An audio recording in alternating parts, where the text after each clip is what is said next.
ఏం చేస్తున్నారు? ఈరోజు మటన్ కర్రీ అయితే టిల్లి దీనిపైన ఉన్న లైట్ లేయర్ ఉంటుంది, అది క్లీన్ చేసుకోవాలంటే కొంచెం వేడి నీళ్ళు వేడి చేసి ఇలా ఇందులో వేసి ఇలా తీసినట్టు కాలుతుంది. అయినా మెల్లగా తీసి, ఇదే మన ఊర్లో అయితే ఆస్తులు అడుగుతారు దీనికి, ఇక్కడైతే మామూలుగా మటన్ లాగా తూకంతో వచ్చేస్తారు. పైన అది ఉన్నది తెల్లగా కనపడుతుంది కదా, అది వచ్చేస్తుంది వేడి నీళ్ళు వేస్తే. అది తీసుకోకుండా కర్రీ వండుకున్నాం అనుకో మనకి నమలడానికి రాదన్నమాట. మా వారి వాళ్ళు అదిరిపోయే మటన్ కర్రీ చేస్తున్నారు. మా పిల్లని చెప్పిమని ఆతృత పడుతున్నాడు అడగండి. చూడండి, మసాలా, జీలకర్ర, ధనియాలు, ఈ పలావ్ ఆకు, ఒక 4-5 మిరియాలు, ఒక 5 లవంగాలు, పెద్ద లవంగా ఒకటి, ఇది పెద్ద ఇలాచి, ఈ చిన్న ఇలాచీలు ఒక 4, ఇది రాటి పువ్వు. ఇవన్నీ ఇప్పుడు లైట్గా ఆరోమా రిలీజ్ అయ్యే వరకు వేయించుకోవాలి. అయితే దీనికి ముందు ఈ ఇలాచిని కొంచెం జస్ట్ అట్లా కొట్టి వేసి వేయించుకోవాలి,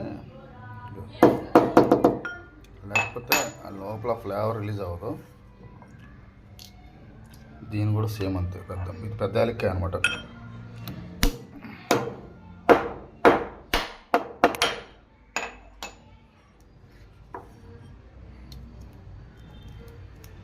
పెద్ద యాలక్కాయ అది కూడా మంచి స్మెల్ వస్తుంది. ఇది స్టార్ పువ్వు, దీన్ని కూడా ఒక్క దెబ్బెట్టా ఉంటే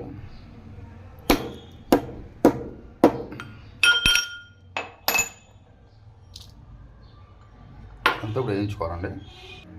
ఇందులో కొంచెం నెయ్యి కొంచెం తగిలించాలండి, మంచి స్మెల్ వస్తుంది, లైట్గా స్మెల్ కోసం.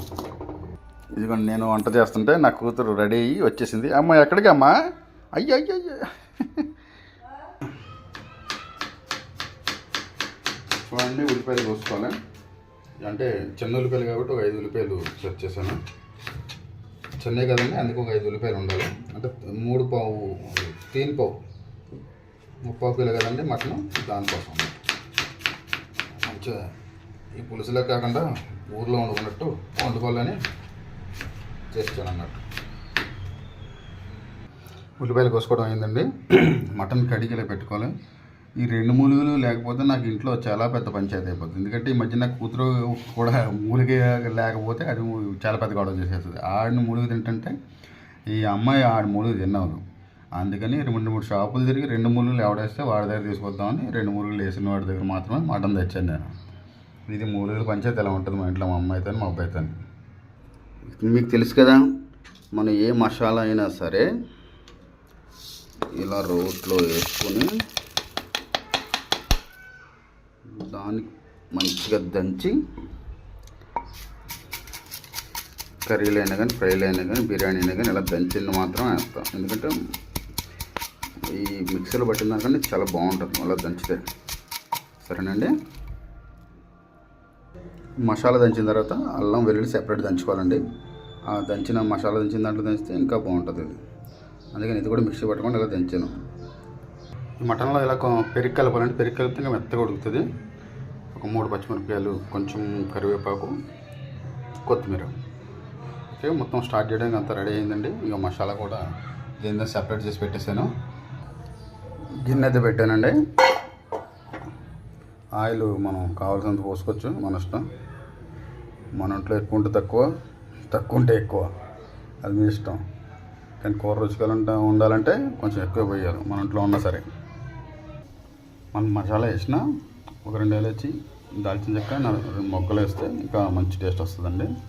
ఉల్లిపాయలు వేసే ముందు 2 ఉల్లిపాయలు వేసుకున్నాయి. ఇందులో కూడా ఒక బిర్యానీ లీఫ్ ఒకటి వేసుకోవాలి, ఆకండి, బాగుంటుంది.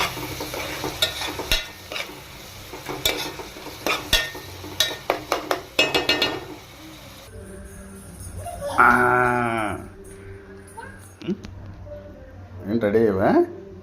చెయ్యి.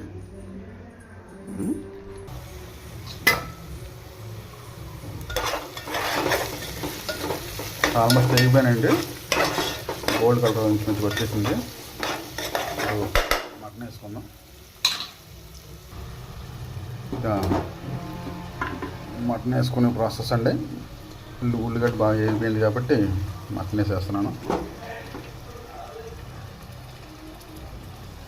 ఈ పెరుగు ఇది వాటర్ పడుతుంది కదా, అలాగైనా ఆ వాటర్ తర్వాత మనం వేసుకోవచ్చు.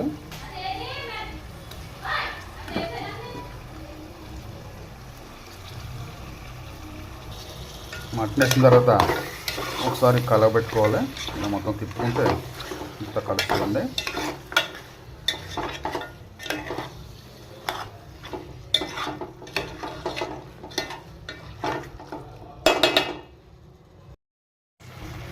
అల్లం వెల్లిగడ్డ వేసిన తర్వాత ఒకసారి తిప్పుకోవాలి మొత్తం. కాసేపు మగ్గనిద్దాం. దీనికి మనకు సరిపడా కారం అండి, అంటే మనకు పెద్ద స్పూను, అందుకని ఒక స్పూన్ వేసాను. కావాలంటే కొంచెం వేసుకోవచ్చు.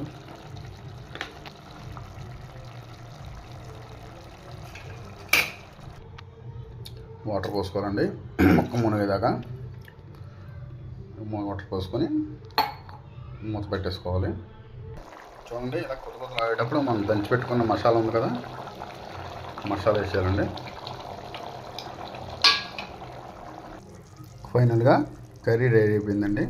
ఇంకా వడ్డించుకుని తినడమే లేటు. ఇది ప్రాసెస్ అండి.